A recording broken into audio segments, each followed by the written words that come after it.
నమస్తే, welcome to special focus. కంటికి కనిపించేంత దూరంలో నీళ్లు, సముద్రంలో ప్రయాణం, అలల హోరుకు దరువేసినట్లు వినిపించే రైలు పట్టాల శబ్దం ఊహించుకుంటేనే అద్భుతంగా ఉంది కదా. తమిళనాడులోని రామేశ్వరం వెళ్లే ప్రయాణికులు ఆస్వాదించే అనుభూతి ఇది. ఇప్పుడు ఆ దారిలో అలలపై అద్భుతం క్రియేట్ అయింది. ఎన్నో వింతలతో రెడీ అయిన వంతెన మళ్లీ కొత్తగా పలకరించేందుకు సిద్ధంగా ఉంది. అదే కొత్త పంబన్ బ్రిడ్జ్. ఇంకొన్ని గంటల్లో శ్రీరామనవమి పర్వదినాన ఈ బ్రిడ్జ్ ని జాతికి అంకితం ఇవ్వబోతున్నారు ప్రధాని మోదీ. మరి పంబన్ ప్రత్యేకతలేంటి?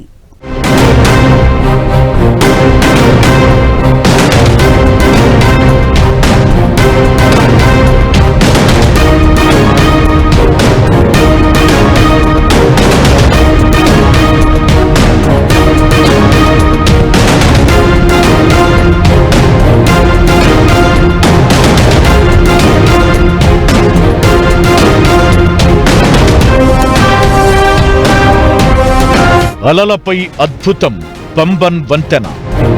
ఆసియాలో మొదటి వర్టికల్ లిఫ్ట్ బ్రిడ్జి. మండపం రామేశ్వరాన్ని కలుపుతూ వంతెన 17 మీటర్లు నిటారుగా లేచేలా నిర్మాణం. భారీ ఓడలు వెళ్లే వీలుగా నిర్మాణం.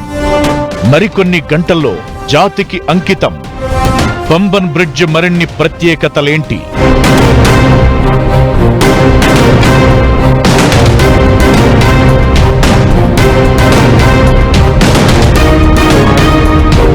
దేశంలో మరో ఇంజనీరింగ్ అద్భుతం ప్రారంభానికి సిద్ధమయ్యింది. సముద్రంలో నిర్మించిన తొలి వర్టికల్ లిఫ్ట్, అంటే నిలువుగా పైకి లేచే వంతెన త్వరలో అందుబాటులోకి రానుంది. భారీ పడవలు వెళ్లటానికి వంతెనలోని 73 మీటర్ల పొడవు, 660 టన్నుల బరువున్న ఒక భాగం అమాంతం 17 మీటర్ల ఎత్తుకు లేవడం దీని ప్రత్యేకత. తమిళనాడులోని మండపం నుంచి రామేశ్వరం దీపాన్ని కలుపుతూ అత్యాధునిక హంగులతో దీన్ని నిర్మించారు. 111 కింద ఇక్కడ నిర్మించిన పాత వంతెన కాలం తీరిపోవడంతో దాని పక్కనే కొత్త వంతెనను నిర్మించారు. శ్రీరామనవమి పర్వదినాన ప్రధాని మోదీ ఈ బ్రిడ్జిని జాతికి అంకితమిస్తారు. పంబన్ పాత బ్రిడ్జిని 1914లో ప్రారంభించగా మళ్లీ ఇప్పుడు దాన్ని సరికొత్తగా తీర్చిదిద్దారు. పాత బ్రిడ్జి తుప్పుపట్టిపోవడంతో ఆ వంతెనకు దగ్గరలోనే కొత్త బ్రిడ్జిని నిర్మించారు. మార్చి 2019లో దీనికి మోదీ భూమి పూజ చేయగా వేగంగా పనులు పూర్తయ్యాయి. 2020లో రైల్ వికాస్ నిగమ్ లిమిటెడ్ వంతెన పనులను చేపట్టింది. ఇప్పటికే ఈ బ్రిడ్జ్ ట్రయల్ రన్ సక్సెస్ అయ్యింది.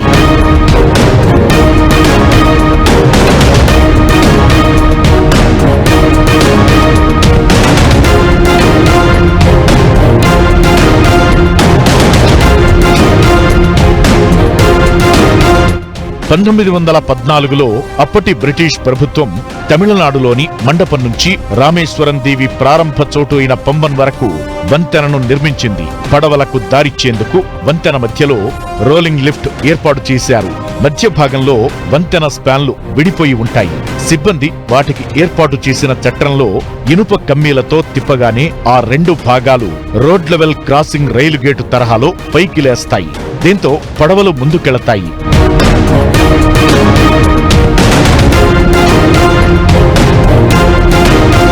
ఆ తరువాత మళ్లీ మూసి విడిపోయిన రైలు పట్టాలు కలిసిపోయేలా చేస్తారు. సముద్రపు నీటి ప్రభావంతో ఈ వంతెన తుప్పుపట్టి వీక్ అయింది. దీంతో రోలింగ్ లిఫ్ట్ కు బదులుగా వర్టికల్ లిఫ్ట్ తో కొత్త వంతెన నిర్మించారు. అద్భుతం అనే రేంజ్ లో దీన్ని డిజైన్ చేశారు. వంతెన మధ్యలో ఈ లిఫ్ట్ లేకపోతే రామేశ్వరం దాటిన తరువాత ఉన్న మన దేశ చిట్ట చివరి భూభాగం ధనుష్కోడి అవతలి నుంచి నౌకలు తిరిగి రావాల్సి ఉంటుంది. దీంతో 150 కిలోమీటర్ల అదనపు దూరం భారమవుతుంది.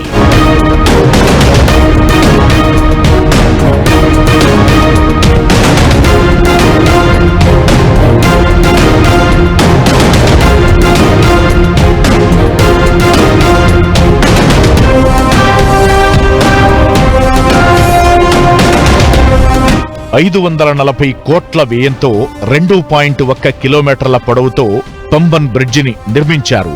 333 పిల్లర్లతో కూడిన పైల్స్ అంటే సముద్రం లోపల నిర్మాణాలు జరిపారు.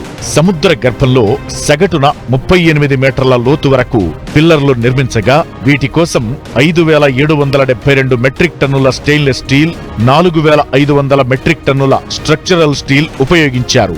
3,40,000 సిమెంట్ బస్తాలతో పాటు 25,000 క్యూబిక్ మీటర్ల కాంక్రీట్ ఉపయోగించారు. పంబన్ బ్రిడ్జిలో ప్రత్యేకంగా నిలిచిన వర్టికల్ లిఫ్ట్ బరువు 660 మెట్రిక్ టన్నులు. స్పెయిన్ టెక్నాలజీతో ఈ వంతెనను నిర్మించారు. ఆ దేశానికి చెందిన టిప్సా సంస్థను కన్సల్టెన్సీగా నియమించుకుని వంతెనను డిజైన్ చేయించారు. సముద్రపు నీరు, ఉప్పు గాలి ప్రభావంతో ప్రపంచంలో ఇనుము అతివేగంగా తుప్పుపట్టే ప్రాంతం మియామి. ఆ తరువాత పంబన్ ప్రాంతమే. దీంతో కొత్త వంతెన తుప్పుబారిన పడకుండా జింక్, 200 మైక్రాన్ల ఆప్రోక్సీ సీలెంట్, 125 మైక్రాన్ల పాలీసిలోక్సేన్తో కూడిన రంగు డబుల్ కోట్ వేశారు. మినిమం 35 ఏళ్ల పాటు ఈ పొర తుప్పును అడ్డుకుంటుంది. ఆ తరువాత మళ్లీ పూస్తే మరికొంతకాలం తుప్పు పట్టదు.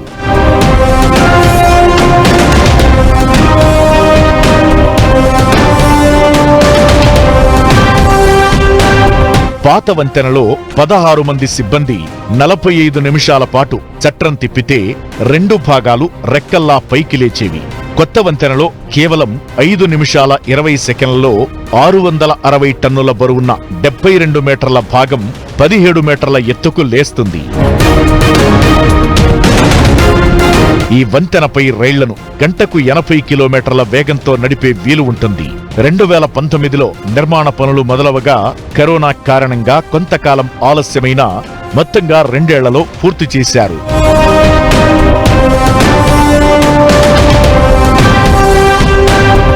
2022 డిసెంబర్లో పాత వంతెనపై రైళ్ల రాకపోకలు నిలిపేశారు.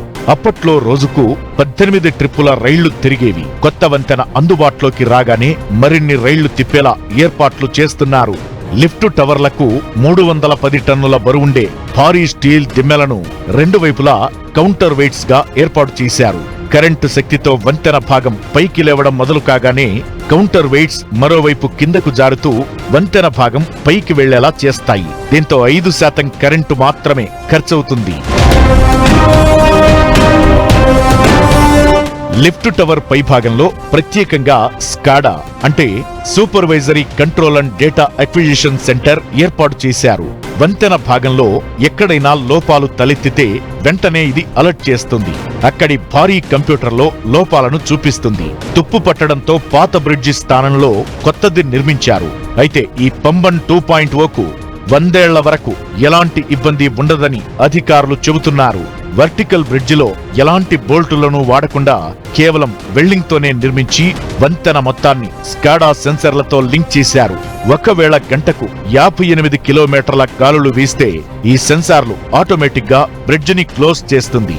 ఇన్ని ప్రత్యేకతలున్న పంబన్ బ్రిడ్జి ప్రారంభోత్సవాన్ని చూసేందుకు ఇప్పుడు దేశమంతా ఎదురు చూస్తోంది.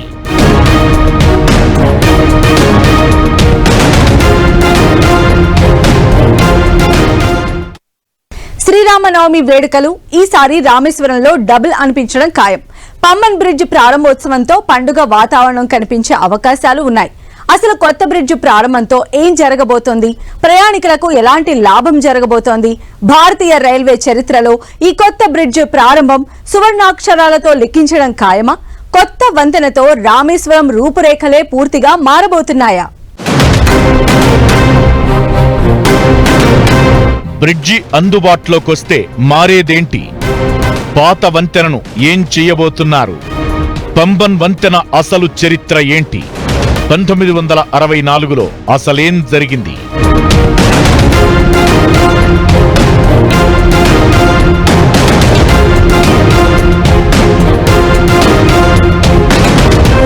కొత్త పంబన్ బ్రిడ్జి ప్రారంభంతో ప్రయాణికులకు చాలా ప్రయోజనాలు అందుబాటులోకి రానున్నాయి. దేశంలోని ఏ ప్రాంతం నుంచైనా రామేశ్వరానికి నేరుగా రైలు ప్రయాణం ఈజీ అవుతుంది. ప్రయాణ సమయం భారీగా తగ్గిపోతుంది. సముద్ర మార్గంలో అంతరాయాలు లేకుండా రైళ్లు, నౌకలు సులభంగా రాకపోకలు సాగించగలవు. రైల్వే ఇన్ఫ్రాస్ట్రక్చర్ అభివృద్ధిలో ఇది ఒక ముఖ్యమైన అడుగుగా మారుతుంది. పైగా టూరిజం, వ్యాపారం, ఉత్పత్తుల రవాణాలోనూ ఈ వంతెన కీలక పాత్ర పోషించే అవకాశముంది. కొత్త పంబన్ వంతెన భారతదేశ రైల్వే అభివృద్ధిలో మైలురాయిగా నిలవనుంది. ఈ వంతెనతో రామేశ్వరానికి రైలు ప్రయాణం మరింత వేగంగా, సురక్షితంగా మారనుంది. ప్రస్తుతం రామేశ్వరానికి రైలు మార్గం అందుబాటులో లేక ఇబ్బందులు పడుతున్న యాత్రికులకు, ప్రయాణికులకు ఇది గొప్ప ఊరట. పాత పంబన్ వంతెనకు భారత రైల్వే చరిత్రలో ప్రత్యేక స్థానం కలిగి ఉంది. 1964లో ధనుష్కోడి తుపాను తీవ్ర ప్రభావాన్ని చూపిన సమయంలో ఒక రైలు మొత్తం సముద్రంలో మునిగిపోయింది.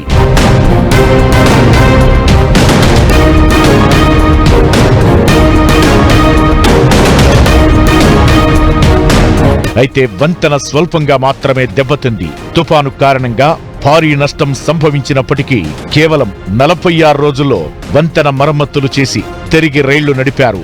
అప్పటి నుంచి ఈ వంతెన అనేక తుఫాన్లను ఎదుర్కొని ప్రయాణికులకు సేవలు అందించింది.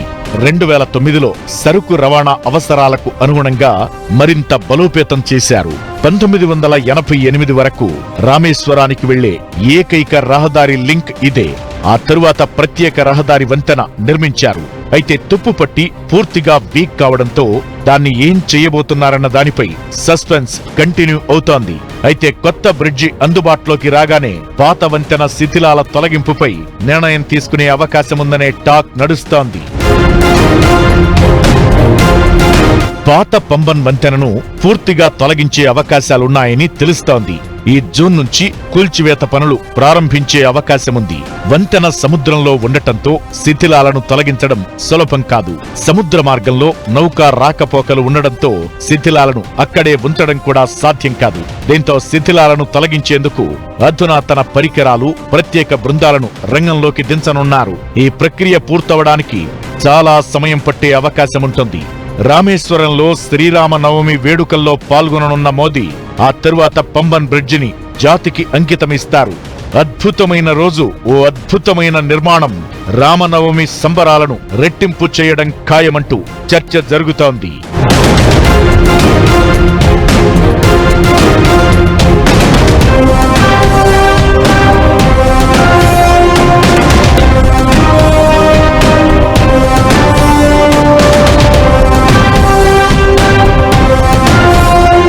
రామేశ్వరంలో రామనాథస్వామి ఆలయం ప్రసిద్ధి. హిందువులు ఖచ్చితంగా దర్శించాలనుకునే ఆలయాల్లో ఇది కూడా ఒకటి. అయితే ఇప్పటి వరకు ప్రయాణానికి ఇబ్బందులు ఉండేవి. అయితే కొత్త వంతెన ప్రారంభంతో ఆ కష్టాలు తీరిపోయే అవకాశముంటుంది. Rameswaram Tirupati weekly express, Rameswaram Kanyakumari tri weekly express లాంటి రైలు సేవలు తిరిగి ప్రారంభం అవుతాయి. ఇది యాత్రికులకు, పర్యాటకులకు చాలా ప్లస్ అవుతుంది.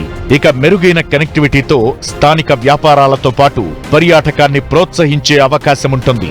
ఓవరాల్ గా ఏప్రిల్ 6న రామేశ్వరంలో ఆ శ్రీరామనవమితో పాటు పంబన్ బ్రిడ్జి ప్రారంభంతో 2 వేడుకలు కనిపించే అవకాశముంటుంది.